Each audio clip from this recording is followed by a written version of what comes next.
Good morning, students. Good morning, sir. Good morning. Good morning. Good morning. जल्दी से जुड़ जाइएगा ताकि स्टार्ट करें class.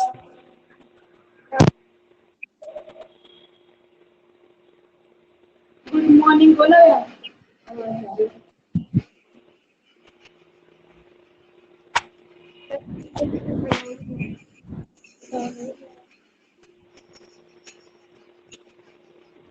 Good morning, sir. Good morning. Sanju, Saini, जुड़ रही है क्या? संजू, सैनी. संजू अपना माइक अनम्यूट कीजिएगा.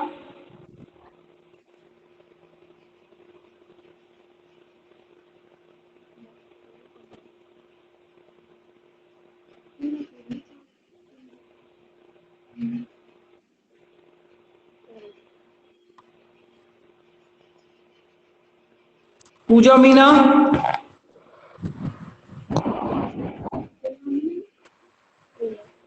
संजू सुन पा रहे हो मुझे? हाँ सर.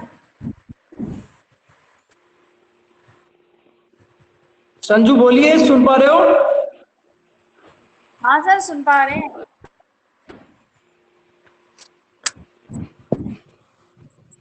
आप सभी को मेरी आवाज आ रही है ना?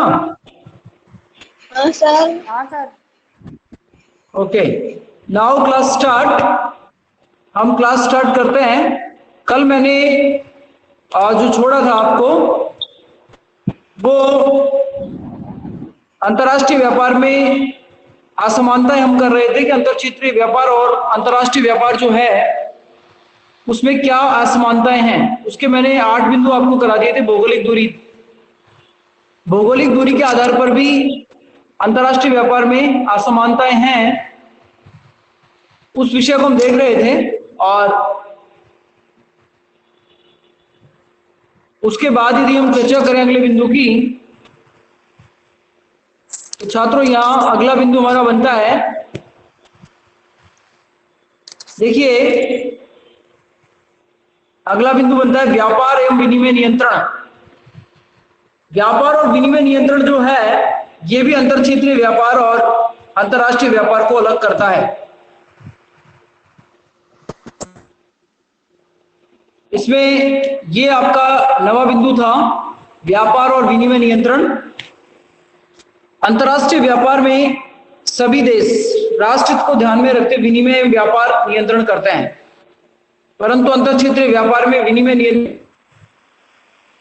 नहीं है, क्योंकि विनिमय की जो बात आती है वो दो देशों के बीच में आती है. इसलिए दो देश आयात और निर्यात करते हैं तो अपने बिकते हैं, जबकि अंतर क्षेत्रीय व्यापार में इस प्रकार का विनिमय नियंत्रण नहीं होता है. इसलिए हम कह सकते हैं कि जो अंतर क्षेत्रीय व्यापार है वो अंतर्राष्ट्रीय व्यापार से छात्रों अलग है. ठीक है. अगला हमारा बिंदु बनता है अंतर्राष्ट्रीय मौद्रिक सहयोग की समस्या. देखिए अंतर्राष्ट्रीय मौद्रिक सहयोग की समस्या का मतलब यह है यहां पर कि अंतर्राष्ट्रीय व्यापार में मुद्रा प्रणाली जो होती है वो अलग अलग होती है और अंतर क्षेत्रीय व्यापार में मुद्रा प्रणाली एक ही कार्य करती है. यदि हम अंतर क्षेत्रीय व्यापार में सहयोग करें तो एक ही मुद्रा में हम आसानी से सहयोग कर सकते हैं, जबकि अंतर्राष्ट्रीय व्यापार में अलग अलग मुद्राएं होने के कारण दूसरे देशों की हमें सहायता करने में अनेक समस्याओं का सामना करना पड़ता है. छात्रों यहां एक समान मुद्रा प्रणाली होने के कारण अंतर क्षेत्रीय व्यापार में मौद्रिक सहयोग की कोई आवश्यकता नहीं होती है, परंतु जब व्यापार यह आवश्यक हो जाता है कि विभिन्न देशों के मौद्रिक व्यवहार में समानता हो. अतः अंतर्राष्ट्रीय व्यापार हेतु भिन्न भौतिक संस्थाओं का होना आवश्यक होता है, जैसे अंतर्राष्ट्रीय मुद्रा कोष IMF, इंटरनेशनल मनी फंड. यह अंतर्राष्ट्रीय मुद्रा कोष है जो विभिन्न देशों के भुगतान असंतुलन होने पर उन देशों को आर्थिक सहायता प्रदान करता है अंतर्राष्ट्रीय मुद्रा कोष, अंतर्राष्ट्रीय वित्त निगम, विश्व बैंक, ये गरीब देशों के लिए आर्थिक मदद उत्पन्न करते हैं। तो ऐसी स्थिति में हम कह सकते हैं कि अंतर्राष्ट्रीय मौद्रिक सहयोग की समस्या जो है वो अंतर्राष्ट्रीय व्यापार में बनती है, जबकि अंतर क्षेत्रीय व्यापार में इसकी कोई आवश्यकता नहीं होती है। इसलिए हम कह सकते हैं कि अंतर क्षेत्रीय व्यापार जो है वो अंतर्राष्ट्रीय व्यापार से अलग है। ठीक है, अगला हमारा बिंदु बनता है यहां पर भुगतान की समस्या। अगला जो बिंदु बन रहा है वो बन रहा है भुगतान की समस्या। देखिए, प्रॉब्लम ऑफ इंटरनेशनल पेमेंट की जो हम बात कर रहे हैं, इसमें अंतर क्षेत्रीय व्यापार में लेन देन एक ही मुद्रा में होता है। भारत के किसी भी राज्य के साथ हम व्यापार करेंगे आपस में, तो हमारा जो विनिमय होगा, हमारा जो लेन देन होगा वो एक ही मुद्रा में होगा। जबकि अंतर्राष्ट्रीय स्तर पर दो देशों के साथ हम जब भुगतान करते हैं तो उसका विनिमय अलग अलग मुद्राओं में होता है। जैसे अमेरिका के साथ हम यदि भुगतान कर रहे हैं तो अमेरिका में डॉलर में देगा और हम अमेरिका को रुपए में देंगे। तो ये दोनों अलग अलग मुद्राएं हैं। तो यहां समस्या ये उत्पन्न हो सकती है कि $1 के बदले कितनी मुद्रा का भुगतान किया जाए, या एक मुद्रा के बदले या ₹1 के बदले कितने डॉलर का भुगतान किया जाए। इस पर हमें इस बिंदु के आधार पर हमें इनमें अंतर करना होगा। तो अंतर क्षेत्रीय व्यापार में लेन देन एक ही मुद्रा में होता है, इसलिए क्रेता और विक्रेता के बीच भुगतान की कोई समस्या नहीं। जबकि इस अंतर्राष्ट्रीय और विक्रेता दोनों देशों में अलग अलग मुद्राएं चलती हैं, इसलिए भुगतान की समस्या उत्पन्न हो सकती है। अगला हमारा बिंदु है अंतर्राष्ट्रीय व्यापार की विशिष्ट समस्याएं। देखिए छात्रों, जो इंटरनेशनल हमारा व्यापार होगा उसकी समस्याएं अलग अलग हैं। अब क्या क्या समस्याएं हो सकती हैं उनकी यदि हम चर्चा करें तो अंतर्राष्ट्रीय व्यापार की कुछ ऐसी विशिष्ट समस्याएं होती हैं जो अंतर क्षेत्रीय व्यापार में नहीं पाई जाती। जैसे अंतर्राष्ट्रीय तरलता की समस्या। तरलता का मतलब नगद। अंतर्राष्ट्रीय बाजार में मुद्रा को नगद के दौरान किस रूप में रखा जाए, क्या डॉलर में रखा जाए, क्या रुपए में रखा जाए, येन में रखा जाए, युआन में रखा जाए, यूरो में रखा जाए। इस प्रकार की समस्या हमारे सामने आ सकती है। अंतर्राष्ट्रीय मौद्रिक सहयोग की समस्या। क्या क्या समस्या आ सकती है हमारे सामने? समस्या आ सकती है इसमें एक तो आ सकती है तरलता की समस्या आ सकती है। दूसरा इसमें आ सकता है अंतर्राष्ट्रीय मौद्रिक समस्या आ सकती है। पूंजी का आवागमन। अंतर्राष्ट्रीय पूंजी का आवागमन जो अंतर क्षेत्रीय व्यापार में कभी भी पैदा नहीं होता है।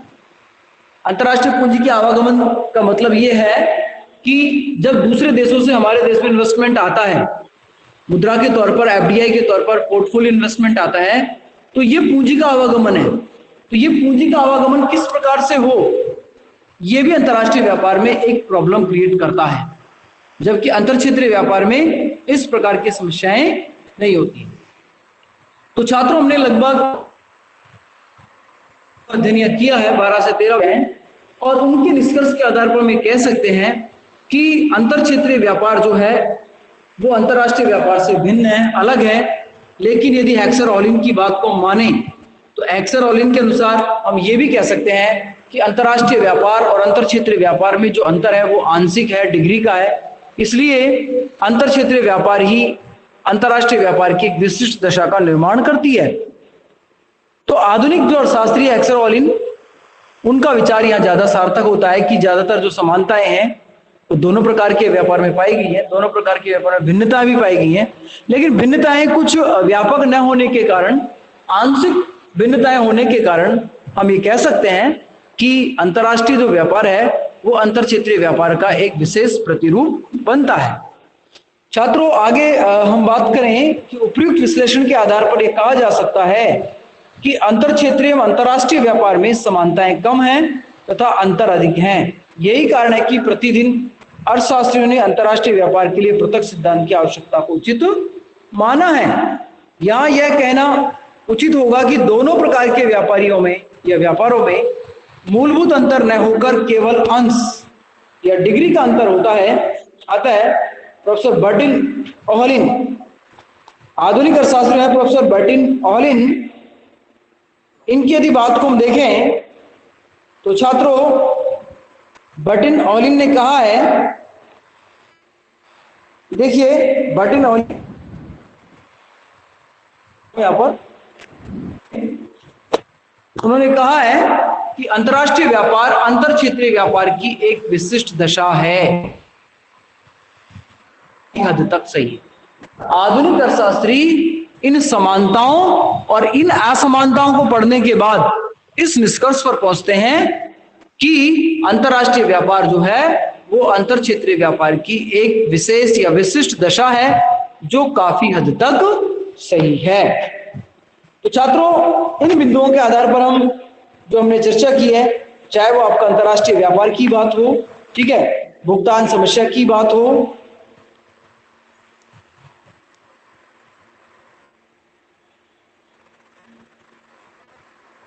या परिवहन समस्या की बात हो, भौगोलिक दूरी की बात हो, या भिन्न भिन्न सामाजिक व्यापारिक रीतियों की बात हो, या विभिन्न राजनीतिक इकाइयों की बात हो, चलन प्रणाली का अंतर हो, इसके अलावा उत्पादन के साधनों की गतिशीलता का अभाव हो, या फिर भिन्न भिन्न राष्ट्रों की नीतियां और हस्तक्षेप की बात हो, या बाजार की पृथकता की बात हो। छात्रों, ये सारे बिंदु अंतर्राष्ट्रीय व्यापार और अंतर क्षेत्रीय व्यापार में अंतर पैदा करते हैं, और इसी के आधार पर हम कह सकते हैं, यदि हम क्लासिकल विचार को मानेंगे तो हम ये कह सकते हैं कि अंतर क्षेत्रीय व्यापार और अंतर्राष्ट्रीय व्यापार दोनों बिल्कुल अलग व्यापार हैं और उनमें अलग अलग प्रकार की भिन्नताएं पाई जाती हैं। लेकिन आधुनिक अर्थशास्त्रियों के अनुसार यदि हम ये बात करें तो उसमें हम ये कह सकते हैं कि जो अंतर्राष्ट्रीय व्यापार है वो अंतर क्षेत्रीय व्यापार की एक विशेष दशा है, जो काफी हद तक सही है। ऐसा भी बर्टिन ओहलिन भी कहते हैं, हेक्सर भी कहते हैं। तो इस तरीके से हमने ये जो पढ़ा है यहाँ पर, ये एक पक्ष आपका पूरा हो जाता है कि अंतर्राष्ट्रीय व्यापार में समानताएं क्या हैं और भिन्नताएं क्या हैं। तो ये क्वेश्चन आपसे इसी प्रकार से पूछा जा सकता है कि अंतर्राष्ट्रीय व्यापार से आप क्या समझते हैं, अंतर्राष्ट्रीय व्यापार के लिए पृथक सिद्धांत का औचित्य क्या है, या दोनों में समानता और असमानताओं के आधार पर अंतर कीजिए। तो इस तरीके से इन बिंदुओं को आप आधार बनाकर पूरा क्वेश्चन अपना तैयार कर सकते हैं, जो एग्जाम के दृष्टिकोण से काफी महत्वपूर्ण है। अब छात्रों, इसके बाद हम आगे अध्ययन करते हैं इसमें। तो अब हम आगे जो आपसे बात करेंगे वो बात करेंगे अंतर्राष्ट्रीय व्यापार के लाभ। अंतर्राष्ट्रीय व्यापार में कौन कौन से लाभ मिलते हैं? तो अंतर्राष्ट्रीय व्यापार के लाभों को हमने दो प्रकार से बांटा है छात्रों। एक आर्थिक लाभ होते हैं और एक होते हैं गैर आर्थिक लाभ। जो आर्थिक लाभ होते हैं उनका संबंध आर्थिक क्रियाओं से होता है, और जो गैर आर्थिक लाभ होते हैं उनका संबंध आर्थिक क्रियाओं से न होकर अन्य प्रकार की सामाजिक सांस्कृतिक क्रियाओं से होता है। तो अंतर्राष्ट्रीय व्यापार के लाभ भी महत्वपूर्ण है। उसके बाद हम अंतर्राष्ट्रीय व्यापार की हानियां भी करेंगे कि अंतर्राष्ट्रीय व्यापार को अपनाने से हमें लाभ तो क्या हुआ है और नुकसान क्या हो रहे हैं, उनका हम विस्तार से चर्चा करेंगे। तो अंतर्राष्ट्रीय व्यापार से प्राप्त होने वाले लाभों को हम दो भागों में बांट सकते हैं। एक है अंतर्राष्ट्रीय व्यापार के आर्थिक लाभ, दूसरे हैं अंतर्राष्ट्रीय व्यापार के गैर आर्थिक लाभ। तो छात्रों, पहले हम चर्चा करते हैं अंतर्राष्ट्रीय व्यापार के आर्थिक लाभ, इकोनॉमिक प्रॉफिट। जैसा कि आप लोग सब समझ रहे हैं इस बात को कि जब से दो देशों के बीच में व्यापार शुरू हुआ है तो उनके शुरू होने से हमें क्या क्या लाभ मिला। तो हम सामान्य यदि बात करें तो ये हम कह सकते हैं कि पूरी वैश्विक इकोनॉमी को या वैश्विक जगत को विशिष्टीकरण और श्रम विभाजन के लाभ प्राप्त हुए हैं। विशिष्टीकरण और श्रम विभाजन का मतलब मैं आपसे पहले भी क्लियर कर चुका हूं। किसी वस्तु को बनाने में कोई साधन निपुण होता है, किसी दूसरी वस्तु को बनाने में कोई साधन निपुण होता है, या किसी क्षेत्र की जो भौगोलिक दशाएं होती हैं वो वहां के उत्पादन को सपोर्ट करती हैं, या अन्य क्षेत्र में वहां की जो भौगोलिक दशाएं होती हैं वो वहां के उत्पादन को सपोर्ट करती हैं। इसका वैश्विक लाभ पूरी दुनिया को मिला है। इसका जो लाभ है वो वैश्विक स्तर पर मिला है, इसलिए हम कह सकते हैं कि अंतर्राष्ट्रीय व्यापार के बहुत अधिक लाभ हैं। छात्रों, जो श्रम विभाजन और विशिष्टीकरण की हम बात कर रहे हैं, तो जैसे मैंने आपको विशिष्टीकरण का उदाहरण दिया था, मोची और दर्जी। मोची का कार्य है जूते बनाना और दर्जी का कार्य है कपड़े सिलना। दोनों अपने अपने काम में विशिष्टता को प्राप्त करते हैं। यदि दर्जी से काम करवाया जाए जूते बनाने का और मोची से काम करवाया जाए कपड़े सिलवाने का, तो दोनों कितने भी अच्छे साधन होने के बाद भी उस काम को कुशलता पूर्वक नहीं कर सकते। एक शिक्षक का काम है पढ़ाने का, एक पियोन का काम है सेवा करने का। तो यदि इनसे खुद का स्वयं का कार्य करवाया जाता है तो ये विशिष्टीकरण को प्राप्त करेंगे, और यदि एक पियोन से शिक्षक का कार्य करवाया जाए और एक शिक्षक से पियोन का कार्य करवाया जाएगा तो निश्चित तौर पर इसके लाभ जनता को नहीं मिलेंगे या वैश्विक इकोनॉमी को इसके लाभ नहीं मिलेंगे। तो विशिष्टीकरण और श्रम विभाजन की जो प्रक्रिया है ये पूरी वर्ल्ड इकोनॉमी को लाभ पहुंचाती है। इसलिए अंतरराष्ट्रीय व्यापार के आधार पर हम कह सकते हैं कि इसके लाभ हमें मिले हैं। तो यहां देखिए छात्रों, सबसे पहले तो आप इसमें ये जो शीर्षक है ये हाईलाइट कर सकते हैं। अंतरराष्ट्रीय व्यापार के जो लाभ हैं, आर्थिक लाभ हो गए, गैर आर्थिक लाभ हो गए। अब हम आर्थिक लाभों की जो चर्चा कर रहे हैं उसमें हम श्रम विभाजन और विशिष्टीकरण की बात कर रहे हैं। पहला हमारा बिंदु आर्थिक लाभों में श्रम विभाजन और विशिष्टीकरण के लाभ।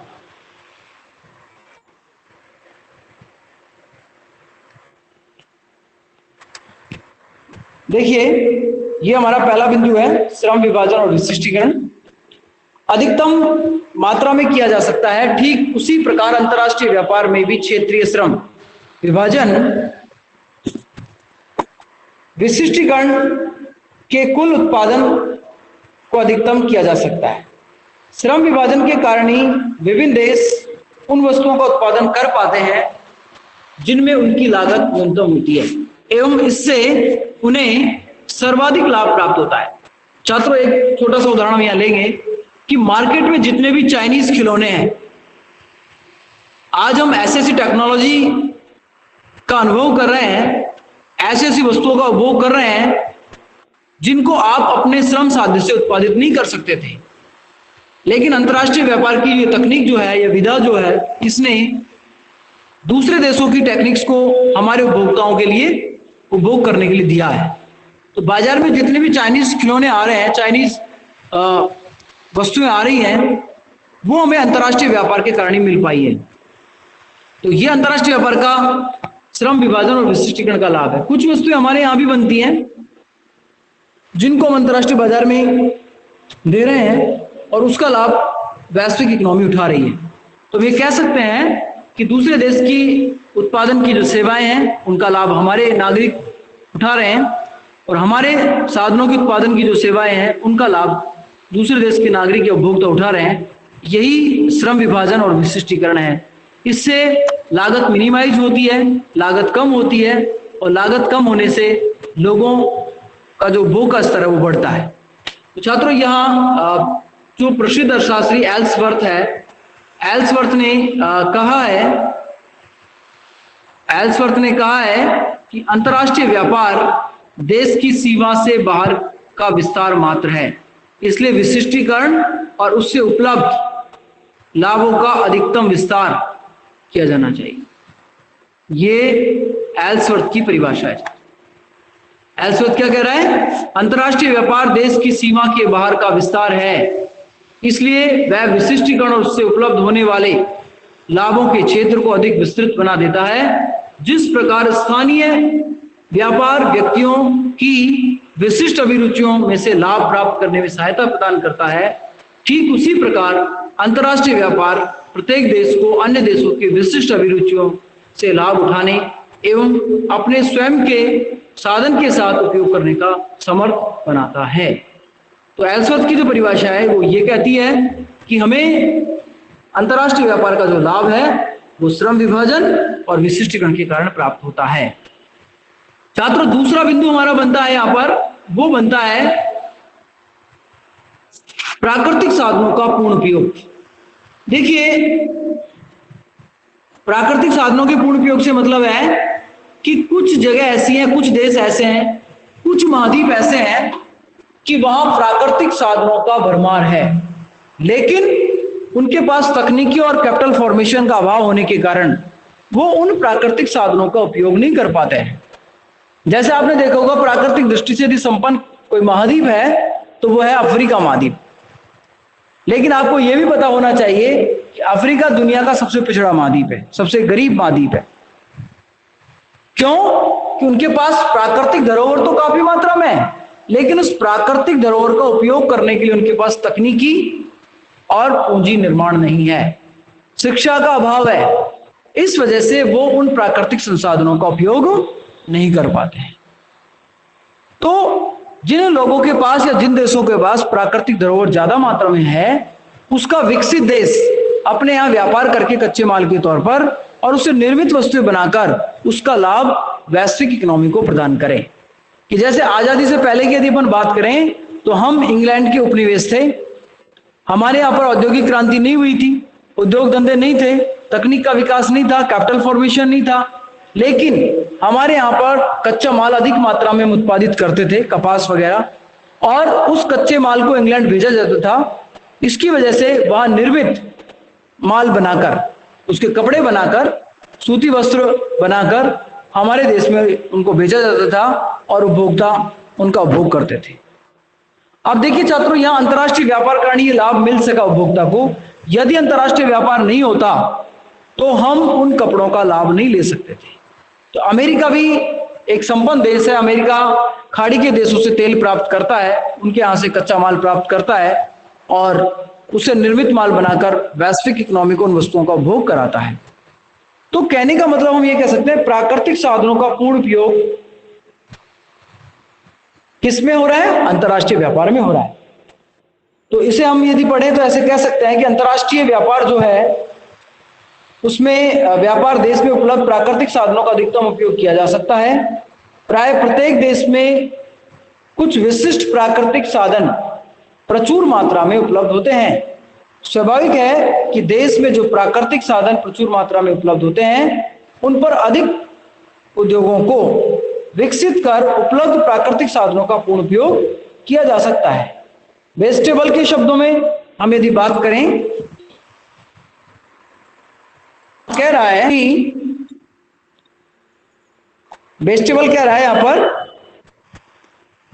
कि देश में उत्पादन शक्तियां प्राकृतिक संसाधनों का स्वतंत्रता पूर्वक उपयोग करती हैं, जिससे अधिकतम लाभ की संभावना रहती है। ये वेस्टेबल की परिभाषा है।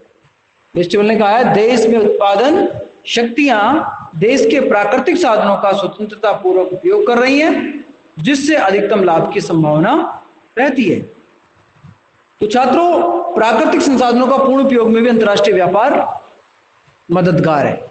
हम कई बार ऐसे भी कह सकते हैं, जैसे रोजगार की जब हम बात करते हैं तो हमारे यहाँ पर शिक्षा प्राप्त करके डॉक्टर है, इंजीनियर है, वैज्ञानिक है, मैनेजमेंट करता है, ये बड़े इंस्टीट्यूटों में एजुकेशन ले रहे हैं, और जब उनको उनके स्तर का जॉब नहीं मिल रहा है तो ऐसी स्थिति में वो दूसरे देशों में जाकर अपने जॉब को तलाश रहे हैं। हमारा जितना भी IITian है, हमारा मेडिकल क्षेत्र है, विज्ञान का क्षेत्र है, वो सारा अमेरिका की सिलिकॉन वैली में अपने जॉब को तलाश रहा है। तो ये जो उनको जॉब मिलने की जो प्रक्रिया है, ये अंतर्राष्ट्रीय व्यापार के कारण ही सफल हो सकती।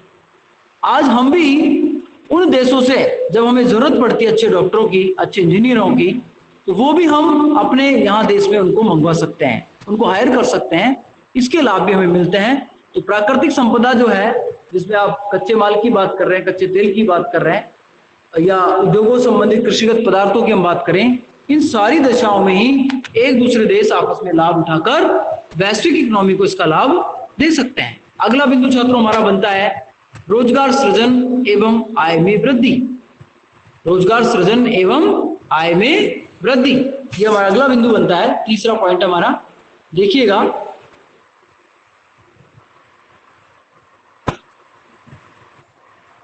रोजगार सृजन और आय में वृद्धि, ये हमारा तीसरा बिंदु है। छात्रों, अंतरराष्ट्रीय व्यापार से क्षेत्रीय श्रम विभाजन के कारण उत्पादन में वृद्धि होती है। व्यापार के कारण निर्यात में उत्पादन बढ़ता है, निर्यात उद्योगों में उत्पादन बढ़ता है, जिससे श्रमिकों को अधिक रोजगार मिलता है। रोजगार वृद्धि के साथ साथ निर्यात उद्योगों में लगे श्रमिकों को मजदूरी में वृद्धि होती है। इससे इनके उपभोग में वृद्धि होगी, जिससे अन्य उद्योगों में भी उत्पादन बढ़ेगा, जिसके परिणाम स्वरूप अन्य उद्योगों में कार्यरत श्रमिकों की आय में वृद्धि होती है। इस प्रकार संपूर्ण देश की आय बढ़ती है। प्रतिष्ठित अर्थशास्त्रियों का मत था कि विदेशी व्यापार से ही अधिकतम रोजगार संभव है।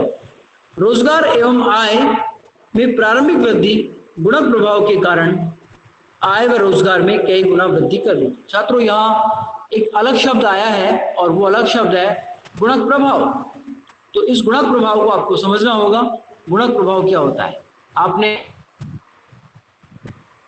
सेकेंड ईयर अपनी क्लास सेकेंड ईयर में मैंने आपको गुणक पढ़ाया था। गुणक प्रभाव, गुणक में क्या कहा जाता है कि जिस अनुपात में निवेश किया जाता है उससे कई गुना अधिक आय व रोजगार में वृद्धि होती है। जितने गुना आय व रोजगार में वृद्धि होती है वह संख्यात्मक मान गुणक कहलाता है। तो यहां भी गुणक यही कह रहा है कि हम जितना इन्वेस्टमेंट करेंगे तो उससे कई गुना अधिक आय व रोजगार में वृद्धि होगी, जो इकोनॉमी को आगे की ओर ले जाती है। ठीक है, इसके अलावा हमारा अगला जो बिंदु है वो है उपभोक्ता को कम कीमत पर अनेक वस्तुओं की उपलब्धता। अंतर्राष्ट्रीय व्यापार ही है जिसके कारण हमें अधिक से अधिक वस्तुएं कम कीमत पर मिलती हैं, और उसका सबसे बड़ा जो कारण निकल कर आता है वो अंतर्राष्ट्रीय प्रतियोगिता आती है। छात्रों, जब अंतर्राष्ट्रीय स्तर पर किसी वस्तु के बनाने और बेचने पर कंपटीशन छिड़ जाता है तो उसका सीधा सीधा लाभ जो है वो उपभोक्ता को मिलता है, क्योंकि डोमेस्टिक मार्केट में तो एकाधिकार की स्थिति होती है और इंटरनेशनल मार्केट में परफेक्ट कंपटीशन होता है। तो उस परफेक्ट कंपटीशन में वही देश अपना पदार्थ बेच पाता है, बना पाता है या सरवाइव कर पाता है जिसके पास उच्च गुणवत्ता और लागत मिनिमाइज हो। कम लागत पर जो अच्छा पदार्थ देगा वो अंतर्राष्ट्रीय बाजार में बिकेगा, और जो उस व्यवस्था को नहीं अपना सकता वो अंतर्राष्ट्रीय प्रतियोगिता से बाहर निकल जाता है। तो इसका सीधा सीधा जो फायदा है वो उपभोक्ता को मिलता है। तो हम कह सकते हैं यहां पर कि अंतर्राष्ट्रीय व्यापार के कारण उपभोक्ता को न केवल वे वस्तुएं प्राप्त होती हैं जिनका उत्पादन देश में संभव नहीं है, बल्कि वस्तुओं को विश्व बाजार से कम कीमतों पर भी हम प्राप्त कर सकते हैं। इससे उपभोक्ताओं को का रहन सहन के स्तर में वृद्धि होती है। प्रोफेसर बेस्टेबल ने कहा है, ऐसी अनेक वस्तुएं जो कि पर्याप्त मात्रा में न तो उत्पादित की जा सकती हैं और न ही ग्राहकों को आकर्षित करने हेतु कम मूल्य पर प्राप्त होती है, अतः अंतर्राष्ट्रीय विनिमय द्वारा सरलता से प्राप्त किया। अब देखो, इसका सबसे अच्छा उदाहरण ले सकते हैं कोरोना वैक्सीन। कोरोना वैक्सीन का जो उत्पादन है वो कुछ ही देश कर रहे हैं। भारत कर रहा है, अमेरिका कर रहा है, चाइना कर रहा है, रूस कर रहा है, एक दो यूरोपियन देश है वो भी इसका उत्पादन कर रहे हैं। छात्रों, वैश्विक स्तर पर सभी देश कोरोना वैक्सीन का उत्पादन नहीं कर रहे हैं, केवल 8 से 10 देश जो हैं वो इस वैक्सीन का निर्माण कर रहे हैं। अब इस वैक्सीन की जरूरत सभी देशों को है। जो देश इस टेक्नोलॉजी को नहीं बना पा रहे हैं, इस दवा को नहीं बना पा रहे हैं, उनको भी इसकी जरूरत है, क्योंकि कोरोना अपने आप एक वैश्विक महामारी है और इससे बचना और बचाना पूरे विश्व की साझा जिम्मेदारी है। अब ये अंतर्राष्ट्रीय व्यापार ही है जिसने अंतर्राष्ट्रीय स्तर पर कोने कोने पर वैक्सीन को पहुंचाया है। आज भारत ने भी वैक्सीन बनाई है, आईसीएमआर ने हमारे वैक्सीन बनाई है, कोविशील्ड हमारे यहाँ बन रही है। हमारे डॉक्टर्स, हमारे वैज्ञानिक इस कार्य को अथक परिश्रम के साथ कर रहे हैं और पूरी दुनिया में वैक्सीन को पहुंचा रहे हैं। तो ये सब जो अच्छे रिजल्ट आ रहे हैं अंतर्राष्ट्रीय व्यापार ही। यदि अंतर्राष्ट्रीय व्यापार नहीं होता तो फिर हम इस बीमारी से छुटकारा नहीं पा पाते, या हम यूं कह सकते हैं कि हमें वैक्सीन नहीं मिल पाती और सभी लोग इस महामारी की चपेट में आकर अपने जीवन को समाप्त कर लेते। तो हम कह सकते हैं यहां पर कि कम कीमत पर अनेक वस्तुएं उपलब्ध हो रही हैं। यह वैश्विक व्यापार के कारण ही ऐसा संभव हो रहा है। ठीक है, अगला हमारा बिंदु बनता है यहां पर औद्योगिक विकास। औद्योगिक विकास के लिए जब किसी देश के पास कच्चा माल, मशीनों, तकनीक आदि का अभाव होता है तो उसे विदेशों से प्राप्त करके औद्योगिकरण किया जा सकता है। आज विकासशील देश जो औद्योगिकरण हो रहा है उसका मुख्य आधार अंतर्राष्ट्रीय व्यापार ही है। आज हमें जो कच्चा माल मिल रहा है, पेट्रोल डीजल मिल रहा है, ये सब अंतर्राष्ट्रीय व्यापार के कारण ही मिल रहा है। और कच्चा तेल जो है वो किसी भी औद्योगिक संरचना की रीढ़ होती है। उसके बिना, ऊर्जा के बिना किसी भी औद्योगिक संरचना का विकास करना संभव नहीं होता है छात्रों। तो हमें जो ऊर्जा कच्चे तेल के रूप में मिल रही है, पेट्रोल के दौर पे मिल रहा है, या अन्य प्रकार की सुविधाएं जो मिल रही हैं, वो सब अंतर्राष्ट्रीय व्यापार का ही परिणाम है। अतः हम कह सकते हैं कि अंतर्राष्ट्रीय व्यापार के बहुत अनेक लाभ, चिकन की बात की है, वस्तुओं की बात की है, इसके अलावा रोजगार सृजन में इनके लाभ हैं, प्राकृतिक संसाधनों का जो पूरा उपयोग है उसमें इनके लाभ हैं। तो इन सारी व्यवस्थाओं को हमने यहाँ पढ़ा है। अगला हमारा जो बिंदु बनता है इसमें, वो बनता है छात्रों बाजार का विस्तार। अंतर्राष्ट्रीय व्यापार ने बाजार को बढ़ाया है। पहले हम डोमेस्टिक मार्केट में अपनी वस्तु को बेच पाते थे, अब अंतर्राष्ट्रीय व्यापार में हम अपनी वस्तुओं को आसानी से बेच सकते हैं। तो अंतर्राष्ट्रीय व्यापार के कारण ही सेवाओं, वस्तु बाजार के कारण मांग होती है, देश को अपने प्राकृतिक संसाधनों को पूर्ण उपयोग का अवसर मिलता है, विस्तृत बाजार के परिणाम स्वरूप लाभ हमें प्राप्त होते हैं, और इस आशा में विनियोग में भी वृद्धि होती है। जैसे जैसे इंटरनेशनल मार्केट बढ़ेगा, वैसे वैसे हमारा जो विनियोग है वो भी बढ़ेगा। इसके अलावा अगला बिंदु हमारा बनता है छात्रों बड़े पैमाने की मितव्यताएं। बड़े पैमाने की मितव्यताएं, मितव्यताओं का मतलब यहाँ बचत से है कि अंतर्राष्ट्रीय व्यापार के कारण बड़े स्तर पर हमें बचत हो रही है, लाभ हो रही है। जो वस्तु हमारे साधनों से महंगी उत्पादित हो रही थी, जिनके उत्पादन में हमारे यहाँ लागत ज्यादा आ रही थी, उनको हम अंतर्राष्ट्रीय स्तर पर कम लागत पर बना पा रहे हैं, जिससे हमारी वस्तुओं का निर्माण हो रहा है या हमारी वस्तुएं बढ़ रही हैं। तो अंतर्राष्ट्रीय व्यापार के कारण ही बाजार का विस्तार हुआ है, जिससे देश के प्राकृतिक संसाधनों का अनुकूलतम उपयोग करने की सुविधा प्राप्त हुई है। इससे बड़े पैमाने पर उत्पादन होता है, जिसके कारण न केवल देश को बड़े पैमाने से वस्तुएं प्राप्त होती हैं, बल्कि आर्थिक प्रगति भी प्राप्त होती है। छात्रों, इस संदर्भ में प्रोफेसर हिक्स ने कहा है, देखिए हिक्स कह रहे हैं विदेशी व्यापार करने के कारण किसी देश को बड़े पैमाने का उत्पादन करने से लाभ होने लगता है। हिक्स कह रहा है विदेशी व्यापार करने के लिए किसी देश को बड़े पैमाने पर उत्पादन करने से लाभ हो रहा है। अगला बिंदु हमारा बनता है उत्पादन तकनीक में सुधार। वैश्विक स्तर से जो बड़े विकसित देश है उनसे छोटे देशों को तकनीक मिल जाती है, और जब उनको तकनीक का स्थानांतरण हो जाता है तो फिर छोटे देश भी विकास की मुख्य धारा में जुड़ जाते हैं और वो अपने देश का विकास कर पाते हैं। इसके अलावा अगला हमारा जो बिंदु बनता है छात्रों, यहाँ वो बनता है एकाधिकारी प्रवृत्तियों पर नियंत्रण। एकाधिकारी जो प्रवृत्ति है उन पर भी नियंत्रण पाया जा सकता है, क्योंकि ये पहले ही मैं बता चुका हूं आपको, डोमेस्टिक मार्केट में मोनोपोली होता है और अंतर्राष्ट्रीय बाजार में पूर्ण प्रतियोगिता होती है, परफेक्ट कंपटीशन होता है। तो अंतर्राष्ट्रीय व्यापार जब दूसरे देशों में आता है तो ऐसी स्थिति में जो हमारे एकाधिकारी लक्षण है वो समाप्त हो जाते हैं। तो एकाधिकारी प्रवृत्तियों का लाभ भी हमें यहाँ मिलता है। इसके अलावा आर्थिक संकट काल में सहायता। कई बार कुछ देशों के साथ इस प्रकार की व्यवस्थाएं बनती हैं कि वहां इकोनॉमिक क्राइसिस आ जाता है, और उनके पास, जैसे आज हम बात करें अफगानिस्तान में क्या हो रहा है, एक दूसरे विशेष प्रकार के संगठन ने वहां की जनता के द्वारा चुनी हुई सरकार को बर्खास्त कर दिया गया और उसने अपना आधिपत्य स्थापित कर लिया है। अब वहां की जनता के सामने इकोनॉमिक संकट आ गया है, उनके पास खाने के लिए नहीं है, पहनने के लिए कपड़ा नहीं है, उनके साथ शोषण किया जा रहा है, उनके साथ हिंसा की जा रही है और गलत तरह का व्यवहार किया जा रहा है, महिलाओं को उनके अधिकार से वंचित किया जा रहा है। तो इस स्थिति में आर्थिक शोषण के समय अंतर्राष्ट्रीय व्यापार एक दूसरे की मदद करता है। अब अंतर्राष्ट्रीय व्यापार जिनकी अफगानिस्तान के साथ संबंध जुड़े हुए हैं, अमेरिका हो, रूस हो, चाइना हो, पाकिस्तान हो, भारत हो, ये सारे देश लोगों की मदद करेंगे, और जब उनकी मदद करेंगे तो निश्चित तौर पर अंतर्राष्ट्रीय स्तर पर उनको आर्थिक लाभ मिलेगा और वो अपने जीवन को बचा सकते हैं। तो ये जो बड़ा घटनाक्रम देखने को मिल रहा है वो इस प्रकार से हम कह सकते हैं कि आर्थिक संकट में भी अंतर्राष्ट्रीय व्यापार हमारी सहायता करता है। और अगला बिंदु जो बनता है छात्रों वो बनता है मूल्यों में समानता। अंतर्राष्ट्रीय व्यापार के माध्यम से मांग और पूर्ति में सामंजस्य स्थापित कर मूल्यों में समानता स्थापित होती है। यदि एक यदि एक स्थान पर वस्तु का मूल्य अधिक है तो उसे दूसरे स्थान पर कम हो तो मूल्य वाले स्थान से वस्तु को अधिक मूल्य वाले स्थान पर स्थगन कर दिया जाता है। ये भी बड़ा लाभ। छात्रों, यहां अगला जो हमारा बिंदु बनता है वो बनता है विदेशी मुद्रा का अर्जन। ये तो स्वाभाविक सी बात है कि जब अंतर्राष्ट्रीय व्यापार हम करेंगे तो दूसरे देश की मुद्रा हमें प्राप्त होगी, ठीक है ना।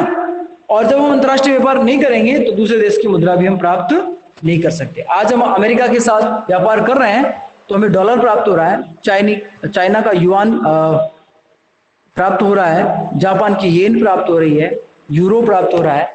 तो विदेशी मुद्रा का अर्जन भी अंतर्राष्ट्रीय व्यापार करता है। अनुसंधान तथा विकास में दो से अधिक देश मिलकर रिसर्च को बढ़ावा देते हैं।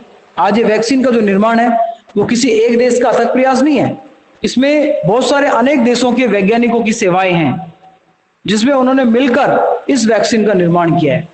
तो जितने भी रिसर्च होंगे, अनुसंधान होंगे, वो सभी देश मिलकर अच्छे तरीके से करेंगे। चाहे हम कोविशील्ड की बात करें, मॉडर्ना की बात करें, फाइजर की बात करें, स्पुतनिक की बात करें, ये सारी जो वैक्सीन आई है ये वैश्विक स्तर के प्रयास के बाद आई है। किसी देश ने कच्चा माल दिया है, किसी ने अपना रिसर्च दिया है, किसी ने इन्वेस्टमेंट किया है, पैसा दिया है, किसी ने टेक्नोलॉजी दिया है, किसी ने मैनेजमेंट दिया है। ऐसे करके हम इस समस्या से पूरा विश्व लड़ पाए।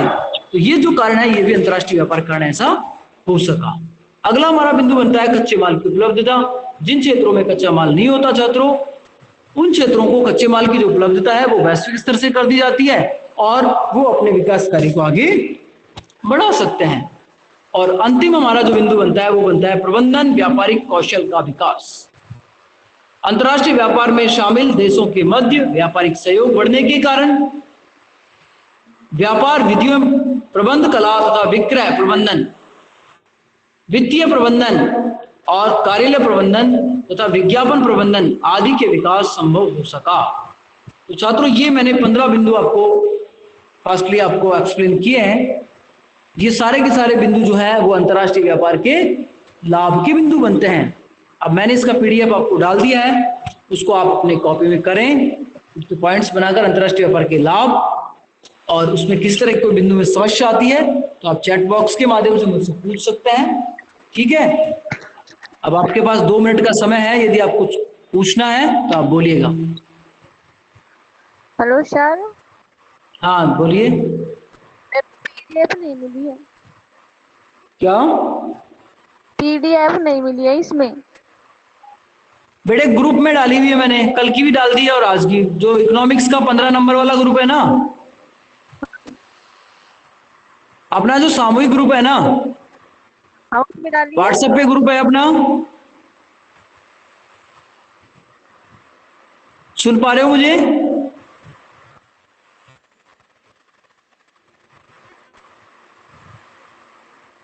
नहीं सुन पा रहे? कृष्णा?